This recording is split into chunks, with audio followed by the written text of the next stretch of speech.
วัสดีครับพระเจ้าสุรแกนเป็นพนักงานบริษัทรับดูสับเสียเสือหรือว่าสื่อแทนในวิทยาศาสตร์อินทิราหรือว่าสื่อแกะสื่อดินอะไรข้าพเจ้าเป็นยกสายไอทีธุรกิจจากสสเวียดนามในปี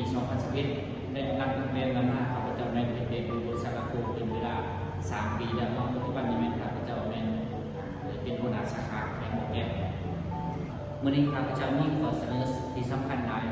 สำหรับลูกค้าทุกท่านหากว่าทานกำลังจะเห็นธุรกิจอยู่ข้าพเจ้าคิดว่าหากว่าทานมีเงินสดทานก็จะมีโอกาสในการซื้อสินค้านั้นในราคาที่ถูกลงไหนในตอนนั้นให้คิดเห็นข้าพเจ้าและ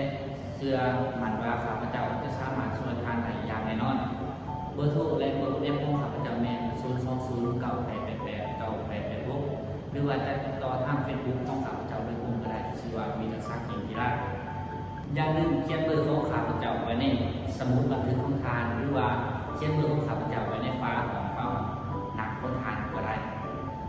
เพราะว่าเขาสามารถช่วยทานได้อย่างแน่นอน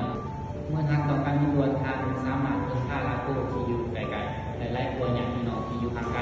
ลาโก้มี11สาขาทั่วประเทศลาวกรุณาโทรหาข้าพเจ้าได้ตลอดเวลาพวกเราจะส่งมอบเงินให้ทานภายในเมืองทำคนของพวกเราแมนพวกเราเป็นบริษัทที่ขายเวลาบริเงินนอกจากนั้นลาโก้เป็นบริษัทญี่ปุ่นที่วิเคราะห์น่าเชื่อถือและจดทะเบียนอยู่ในตลาดหลักทรัพย์ลาวในด้านทางต่อการเงินกรุณาโทรหาลาโก้ที่อยู่ใกล้ๆทานหรือโทรหาแกโดยตรงก็ได้บริการของพวกเราแน่สะดวกว่องไวและปลอดภัยข้าพเจ้าเชื่อแน่ว่าทานจะได้รับความพึงพอใจถึงเป็นว่าทานยังบ่ต้องการขึ้นในตอนนี้แต่หากว่าทานมีบุคคลที่ว่าสนใจแนะนำมาให้พวกเราได้ของเราก็จะมีค่าแนะนำให้เป็น